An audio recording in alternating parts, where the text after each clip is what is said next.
históricos es la creación del estetoscopio, el desarrollo de la anestesia, el desarrollo de los rayos X, que esto es relevante porque ya con el descubrimiento de la TB, con el uso de la BCG, con el descubrimiento de los rayos X, asociado a el desarrollo de la streptomicina y posteriormente ya en los años 70 de la rifampicina, es que tenemos como nuestro toolbox completo con lo que uno debiese poder controlar regularmente esta infección.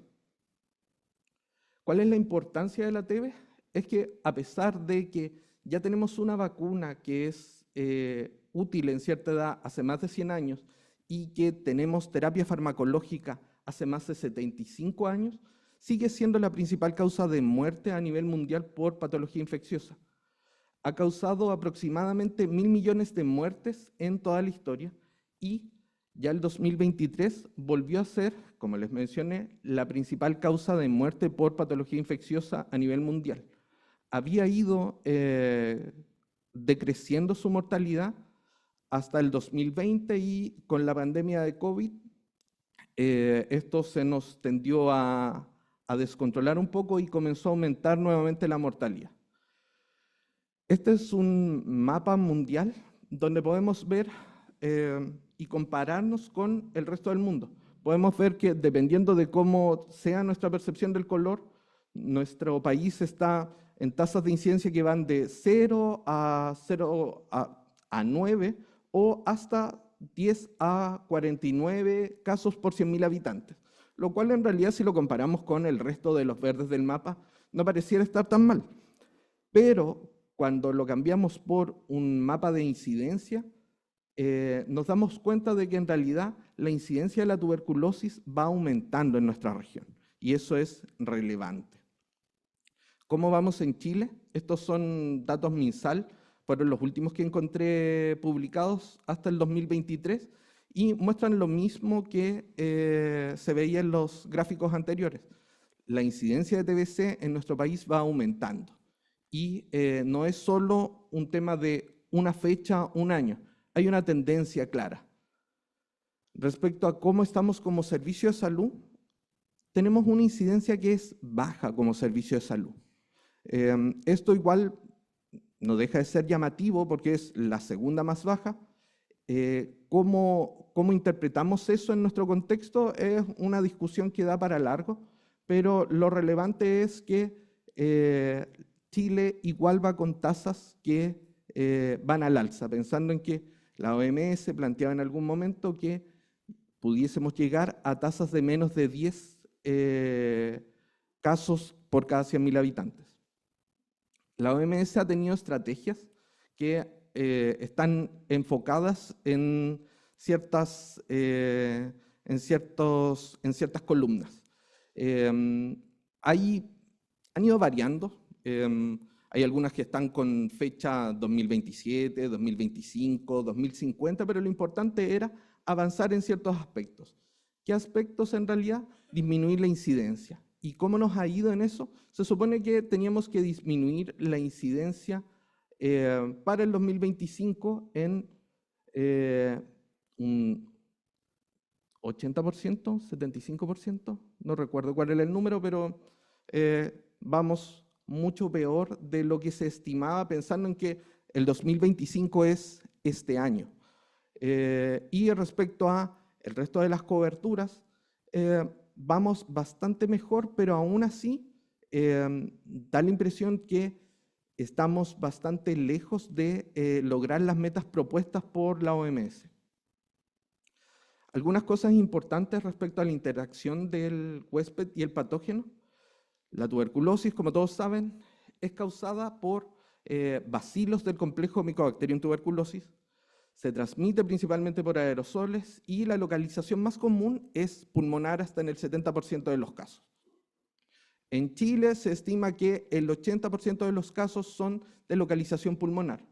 Se estima que alrededor de 1.700 millones de personas están infectadas por el Mycobacterium tuberculosis a nivel mundial y que la mayoría de estos no van a progresar a una enfermedad y esto mediado por su inmunidad tanto innata como adaptativa. ¿Cómo se transmite esto? Esto es algo que hemos visto ya en pregrado, pero una vez que el Mycobacterium llega al pulmón, es absorbido por los macrófagos, posteriormente es transportado a los linfonodos y posteriormente los macrófagos alveolares pasan del alveolo al intersticio y se comienza la señalización con mediadores inmunes para posteriormente comenzar con el reclutamiento de células T y la secreción de interleuquina 1 y 17 y la formación posteriormente del granuloma. La tuberculosis tiene hace años, alrededor del 40, pero sí está claro que a mediados del siglo, en la primera mitad del siglo XX, tiene una progresión que es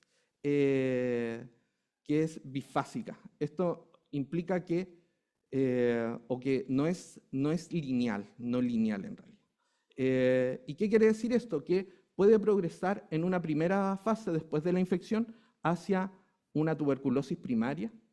Puede, a través de su inmunidad innata, el organismo eliminar esta infección, o esta infección puede quedar en una condición que se conoce como latente. Y esta TBC latente, o esta infección tuberculosa latente, puede tener reactivaciones que pueden ser de forma rápida, puede ser cíclica o puede mantenerse como TBC latente en el tiempo, incluso pudiendo eliminarse en el tiempo.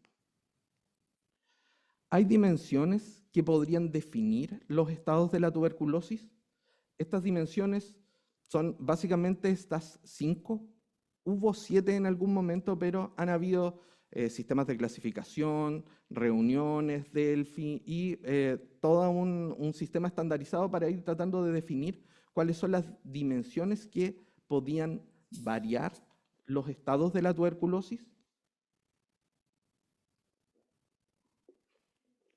Y de estas dimensiones, las más relevantes en realidad son las primeras 2. Se ha definido que para definir una infección tuberculosa debe estar sí o sí la presencia de Mycobacterium viable y tiene que haber una respuesta inmunológica del huésped. Teniendo esto, uno luego puede comenzar a jugar e ir agregando el resto de las dimensiones para tratar de armar de qué estamos hablando. En el caso de que tengamos presencia de Mycobacterium tuberculosis viable y una respuesta del huésped, si es que no hay demostración anatomopatológica del bacilo, si es que no está infeccioso y no tiene síntomas, este paciente no tiene una enfermedad, tiene una infección tuberculosa. Si es que el paciente tiene demostración macroscópica de bacilos, va a tener una tuberculosis subclínica. Si es que esto tiene además un componente infeccioso, o sea, tiene infectosidad, va a ser una tuberculosis que va a ser subclínica y esta va a ser infecciosa. Y en el caso de que tengamos presencia de Mycobacterium tuberculosis, respuesta del huésped y tengamos el hallazgo anatomopatológico y síntomas y signos, vamos a tener una enfermedad tuberculosa y cuando ya es infecciosa ya vamos a tener igualmente una enfermedad tuberculosa que es infectante. Estos dimensiones y estas combinaciones de estas dimensiones pueden tener igual resultados diversos. ¿Cuáles? Los mismos que habíamos conversado antes.